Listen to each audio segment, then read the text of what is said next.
Cette victoire, c'est-à-dire le fait que Yahi Boni arrive à se maintenir très largement et apparaisse largement en tête de ce scrutin, c'est la preuve que l'intrus connaissait la maison.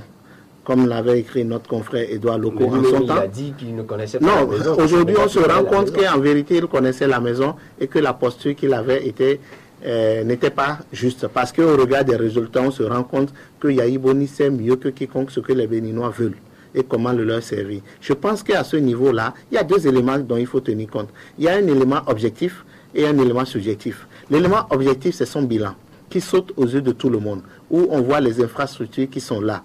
Peu importe pour les populations qui a pu mobiliser les financements, ce qui est sûr, elle constate que cela a été réalisé du temps de Boni Yahi. Les routes sont là, les passages à niveau sont là, les microfinances sont là, les femmes ont pu bénéficier de la richesse nationale.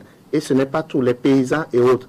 Je vais vous raconter une anecdote. Il y a un journaliste qui suivait Yahi Boni au cours de ses nombreuses sorties. Vous savez qu'en matière de sortie, il n'est pas avare en la matière. Il a été dans un champ d'un paysan et le journaliste a demandé à ce paysan s'il est content de voir Boni Yahi dans son champ. Et le paysan a répondu oui. Le journaliste lui a demandé pourquoi et il a répondu il est comme nous. Ça veut tout dire. Ça veut dire que aujourd'hui, Boni Yahi a su capter l'attention des populations. C'est cet élément subjectif dont je veux parler, c'est-à-dire la posture de grande proximité avec les populations. Pour les intellectuels, on pensait que ce n'était pas ce qu'il faut, mais au regard des résultats sortis des urnes, on remarque clairement que c'est ce dont les populations avaient besoin.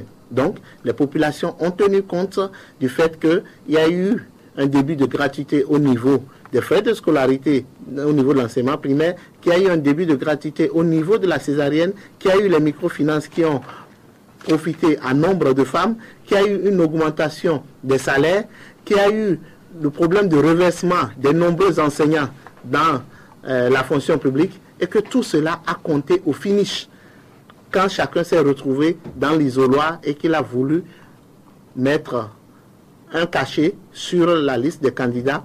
Beaucoup se sont rappelés de ce qu'ils ont pu obtenir et à partir d'aujourd'hui, on peut se dire que au-delà de la politique traditionnelle que nous avons connue depuis 1958, c'est-à-dire depuis quand notre pays est devenu république, qu'aujourd'hui il y a une nouvelle donne. Et je l'avais dit tantôt, avant l'investiture de Boni Yahi, il y avait l'avant l'investiture et l'après-investiture. C'est-à-dire Boni Yahi a montré que au-delà des formations politiques classiques, au-delà de ce que nous avons convenu, la politique conventionnelle, qui avait une autre politique et qu'il pouvait aller directement, sans intermédiaire, auprès des populations et entraîner l'adhésion de ces populations-là. Et c'est ce qui ressort aujourd'hui au regard des résultats sortis des urnes, qu'il n'a pas eu besoin des intermédiaires et qu'entre lui, il y a eu un dialogue franc et direct entre lui et les électeurs, et cela a payé. En fait, c'est le régime de proximité qu'il a adopté. Absolument. Toujours au contact des populations. Des populations. Et il faut aussi noter que, comme vous l'avez dit, les scandales, c'est que en vérité, en politique, les électeurs, dans certaines circonstances, sont prêts à fermer les yeux sur bien des turpitudes si on sait leur parler. Et Boni Yahi a su leur parler. Et donc, ces populations ont compris la politique la posture de victime que Boni Yahi a présentée, où il est apparu comme un homme humble qui demande pardon à ses compatriotes. Ça a pu payer. Et donc, le fait d'avoir été acculé tout le temps par l'opposition, et donc ça a mené une compassion au niveau des populations, et les populations se sont dit non, nous devons être aux côtés de ce leader-là. Il y a eu des messages où on parlait de repli identitaire, les gens allaient voter leur sang, les gens allaient voter en fonction du candidat de leur région. On parlait de régionalisme. Mais lorsque vous avez regardé les résultats, vous avez vu que cela ne s'est pas du tout ressenti au niveau du vote des différents électeurs. Même si au niveau des deux départements du Nord, où ils ont voté certainement le président en place parce qu'il s'identifie à eux, dans toutes les autres régions du pays, cela n'a pas été le cas. Et même au niveau de la Takora Donga, ils n'ont pas voté pour leur fils, c'est-à-dire Biochane, ils ont voté pour le président sortant. C'est-à-dire que le critère de régionalisme n'a pas eu d'effet. Un autre scandale, le scandale d'Aïvo. Nous étions tous hier intéressés pour voir les résultats de c'est-à-dire la commune d'origine de disparu. Et vous avez vu qu'à ce niveau, la Boni Yahi est venue en tête de 2 tiers presque 2 tiers des suffrages émis à Sé sont favorables à Boni Yayi contre le challenger de l'Union fait la nation. C'est-à-dire que ces querelles-là n'existaient que dans le subconscient des Cotonois et au niveau des syndicalistes, et que les populations n'avaient que cure que de ces polémiques qu'on peut constater aujourd'hui étaient vaines pour les populations. Et donc, elles avaient fait un choix et tout le reste ne pouvait les distraire dans l'accomplissement. Et nous, à notre niveau ici, nous avons glané quelques chiffres.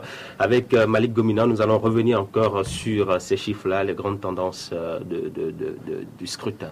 Oui, les grandes tendances, il faut répéter qu'elles ne sont ni celles de la Sénat, encore moins celles de la Cour constitutionnelle, pour dire au regard de ce que nous avons pu collecter à travers les résultats sortis des bureaux de vote, qui sont donc des résultats bruts, qui ne sont pas des résultats où le juge constitutionnel a pu annuler des voix ou non, a pu corriger ou non. Et donc, on remarque que dans le département du Borgo Alibori, l'ancien Borgo, que le président Boni Yayi, au regard des suffrages, se retrouve autour de 78%, contre 0,91% au président Adrien Humbedji.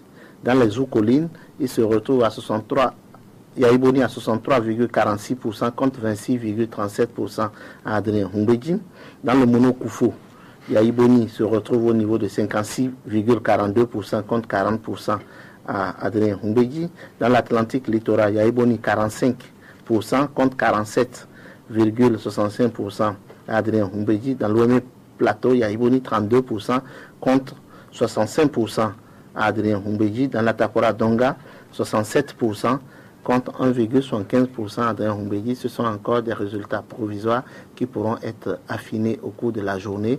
Mais voilà les grandes tendances qui sortent. Et donc, nous avons tenu à mettre ça à la connaissance de nos téléspectateurs. Voilà, au regard nous devons de l'information. Voilà, au regard donc de ces quelques chiffres que vous avez, les chiffres que vous avez en face de vous, est-ce que vous pensez qu'il peut y avoir un second tour ? Oui, je dis qu'en fonction des corrections éventuelles que le juge constitutionnel pourrait faire, un second tour n'est pas à écarter. Même si au regard des résultats bruts, on peut dire qu'il n'y aurait pas second tour. Mais c'est au juge constitutionnel de pouvoir le dire. Mais s'il devait avoir second tour, on constate hélas que le premier tour a tué le second tour. Ok.